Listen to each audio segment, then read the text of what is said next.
everyone, let me introduce myself. My name is Made Evi Damayanti, NPM 224111189 Management Class 22C. Today I would like to give a presentation about overview of international business. The first is definition and purpose. Definition. International business is a business activity that involves a company in trading, investing, and operating in more than one country. This includes export, import, foreign direct investment, joint venture, and other global operations. Next is purpose. Increase profit, expand market, and improve efficiency through international diversification and expansion. Companies can also utilize the advantage of other countries to improve performance and innovation. Yang kedua, faktor-faktor yang mempengaruhi.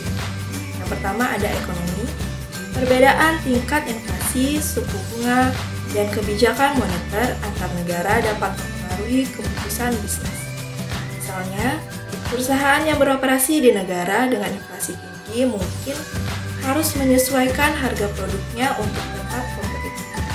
Selanjutnya yang kedua, politik. Kebijakan pemerintah, perjanjian perdagangan, dan hukum perusahaan juga sangat penting. Perjanjian perdagangan seperti WTO atau World Trade Organization dan NAFTA atau North American Free Trade Agreement dapat mempengaruhi tarif dan regulasi perdagangan. Yang ketiga, sosial.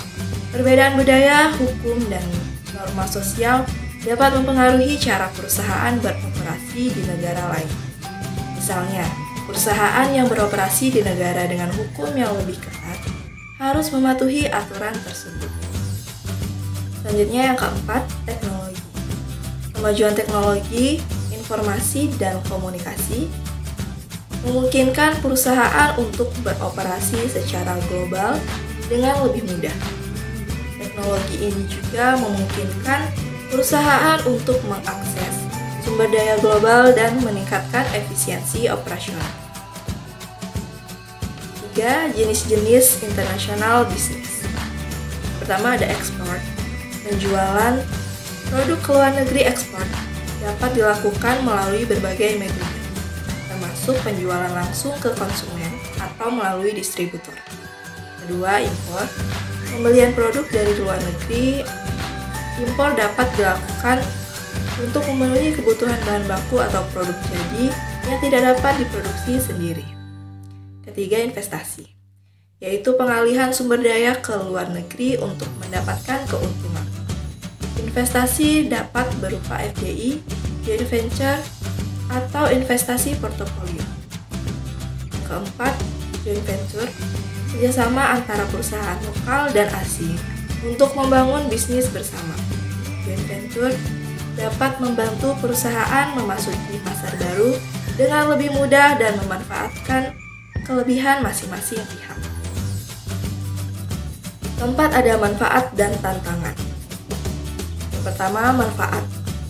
Itu ada meningkatkan keuntungan melalui diversifikasi pasar dan sumber daya. Selanjutnya, meningkatkan efisiensi operasional dengan memanfaatkan kelebihan negara lain. Selanjutnya, ada membuka akses ke teknologi dan sumber daya yang lebih luas. Kemudian, meningkatkan daya saing global dengan memanfaatkan kelebihan kompetitif negara lain. Selanjutnya, tantangan. Yang pertama ada resiko politik dan ekonomi yang tidak dapat diprediksi. Misalnya, perubahan kebijakan pemerintah atau krisis ekonomi dapat mempengaruhi kegiatan bisnis. Selanjutnya, perbedaan budaya dan hukum yang memerlukan adaptasi. Misalnya, perusahaan harus memahami dan mematuhi hukum lokal untuk menghindari masalah hukum.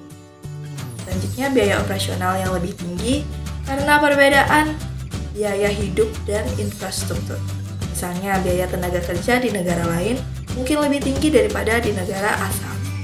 Kemudian ada resiko komunikasi yang lebih tinggi karena perbedaan bahasa dan budaya. Misalnya, kesalahpahaman dalam komunikasi dapat menyebabkan kesalahan strategi. Terakhir ada contoh sukses dan gagal. Contoh sukses, yang pertama ada Toyota yang sukses di pasar Amerika dengan produk mobil yang berkualitas tinggi. Toyota berhasil memasuki pasar Amerika dengan memanfaatkan kelebihan teknologi dan kualitas produk. Kemudian ada Alibaba yang menjadi salah satu perusahaan e-commerce terbesar di dunia dengan memanfaatkan pasar Cina. Alibaba berhasil memasuki pasar global dengan memanfaatkan kelebihan infrastruktur dan pasar Cina. Selanjutnya ada contoh gagal. Yang pertama itu Kodak yang gagal memanfaatkan teknologi digital karena fokus pada teknologi film. Kodak gagal memasuki pasar digital karena terlambat dalam mengembangkan teknologi digital. Selanjutnya ada Nokia yang gagal memanfaatkan pasar smartphone karena terlambat dalam mengembangkan teknologi. Nokia gagal memasuki pasar smartphone karena terlambat dalam mengembangkan teknologi dan memanfaatkan pasar. Terakhir ada conclusion. International business is a complex and dynamic strategy and requires in-depth analysis and constant adaptation. By understanding the influence factor and the benefit and challenge, companies can increase their chance of success in the global business world. Thank you for your attention. I hope this presentation is useful for you. See you in the next video.